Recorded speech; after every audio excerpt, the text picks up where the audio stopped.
What's up, everyone? Welcome to Among the Fence. My name is Aaron, and today we're checking out the new album Ashen by the band Humanity's Last Breath. They are a melodic progressive death metal band from Sweden. They started around 2014, and this is their fifth studio album. And they might be, I don't know, they're up there with my favorite bands from Sweden, such as At the Gates or even Feared. They're a little bit more on the progressive side of things, which is hits just right for me. Their last album, Valde, I believe that's how it's pronounced, which means choose, was an absolute masterpiece. And they even have a core side to them as well, bringing in heavy breakdowns that do a lot more for the atmosphere and the storytelling within the album itself. And it's really hard to imagine anything being able to top their last album. But if anybody can do it, Humanity's Last Breath can, and here we are. The album opens up with the song Blood Spill, which has this movie soundtrack kind of feel to it, and the rhythm and the vocal cadence in the intro is just so freaking heavy. And it becomes even groovier as it goes into the verse. I think it has this phaser effect, and then they throw on a vocal effect in the bridge. This is one of the most appropriate opening tracks I've heard in a very long time, as it gets you ready for just how heavy and brutal this album is going to be. And then it goes right into the song Linger, which comes in heavy as hell, of course. The riff and the lead work is completely captivating in the verse, and it's got a stompy chorus with cleanish style vocals that really add a lot more to the power of this song. The heavy drum work and the squealing lead guitar just sounds so sick when the distorted vocals come back in. And the melody really takes off in the bridge. You can hear that guitar. It sounds so good, especially the tone. It was really hard for me to focus on the song when reviewing it because I kept getting lost in it. Lifeless, Deathless is my favorite track on this album. It has an old school feel to it with the haunting riff, and the lead guitar creates a lot of dissonance within this thing. The interlude in the bridge is fantastic, and it just gets more brutal as it goes into the breakdown. The cleanish guitar reminds me of something that Rivers and Nil would have done on their last album, and it just goes straight back into the chaos. And just the atmosphere in this is so freaking heavy and thick. Just like in the song Labyrinthian, I believe that's how it's pronounced, comes in heavy with powerful vocals that are just demanding as hell. They just grab you by your throat and hold you there throughout the entire song.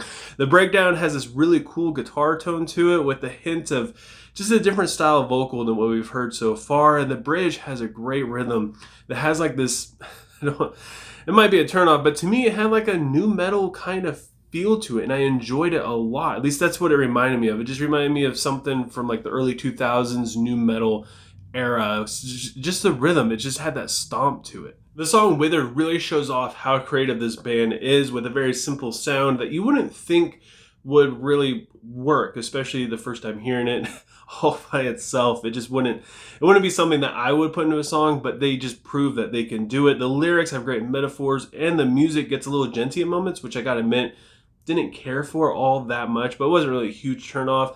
But it also does have some post elements to it that worked really well. Some of my favorite moments on this album are found within this song, and the outro almost feels like the climax to the story. And then we have In Still, which has the same kind of musical qualities as Withered, but it feels a lot more chill with like choir chants that continue when the distorted vocals come in, and it's just beautiful. It's a beautiful moment.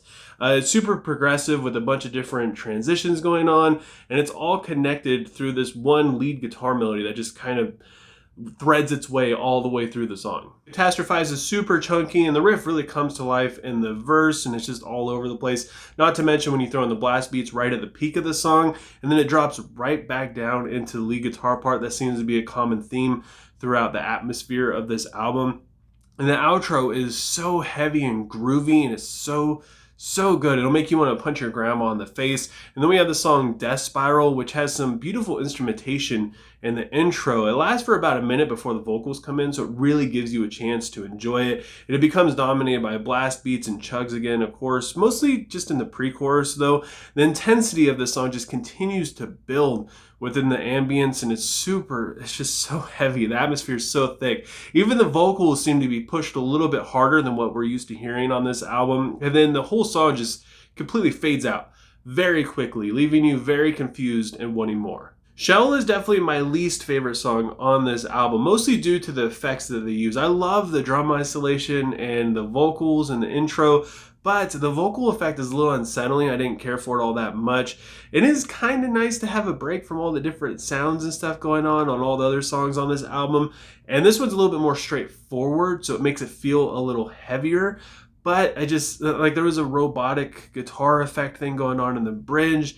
I don't know. I couldn't jive with it. Every time I heard it, it just wasn't really something I enjoyed. The rest of the song is great. It's just, I don't know, even if you just took the effects off, it might have sounded better. It just wasn't really for me. But then we also have the song Passage, and this is another kind of weird turning point for me, because this is where I started to feel like the lead guitar melody, that again is an ongoing theme throughout this, and I feel like its purpose is to create an atmosphere throughout this entire album.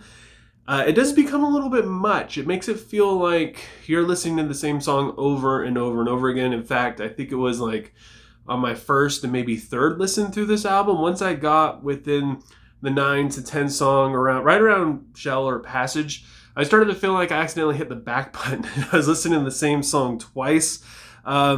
This song is great. It's just, I had an issue with that. I mean, the guitar work in this is fantastic, the drum work, but it just does kind of blend in with everything else. And then we have the instrumental track, Burden, which makes things a little bit heavier and darker for the closing track, Bearer, which definitely feels like the peak of the story, where the antagonist is realizing that this is his burden to bear forever. And also the guitar melody seems to have evolved past its normal nuances. I enjoyed this one quite a bit. It's a great closing track, but again, it's just, yeah, that lead guitar part, it was a little difficult. The vocals in this song are great, though. I think in the mix, they stood out just a little bit more, which made it enjoyable for me. I absolutely loved this album, but I gotta admit, I didn't love it as much as I thought I would. The mix and the production is absolutely beautiful. It lets you hear everything that you need to hear. And I love what it does with the vocals, where it pushes things out a little bit harder. I didn't care too much for almost any of the effects that they use, specifically on the vocals, and how it completely drowned out some of the guitar riffs. The songwriting and overall music, though, is fantastic. It's all top tier stuff, especially when you get a good, clean, heavy, distorted riff. And I mean clean by not having an effect on it. Just something that just pushes through and it hits so hard. It's just beautiful. And I did enjoy that lead guitar melody as well.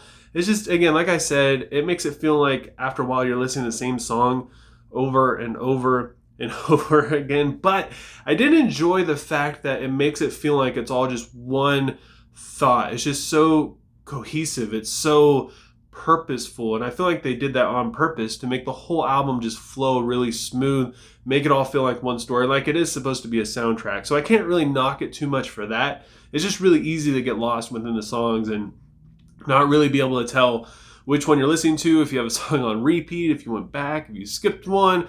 It just makes that part of it a little bit different. So this is definitely more of a whole album kind of listen through, at least for me, which is what I enjoy anyway. So again, I can't really knock it too much. So with all that said, I got to give Ashen by Humanity's Last Breath a 8.4 out of 10.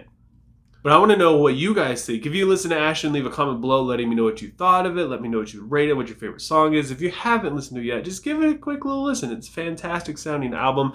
And if you enjoyed this video, don't forget to give it a like. If you want to help support me and my channel, please don't forget to subscribe and ring the bell icon. Doing any of that stuff helps me out tremendously, especially with YouTube's algorithm. Even if you leave a comment telling me I suck and give me a thumbs down, I just appreciate you taking time out of your day to listen to me sit here talk about music. And I hope you have a good rest of your day or night, whenever you have me watching this, and I will talk to you guys next time.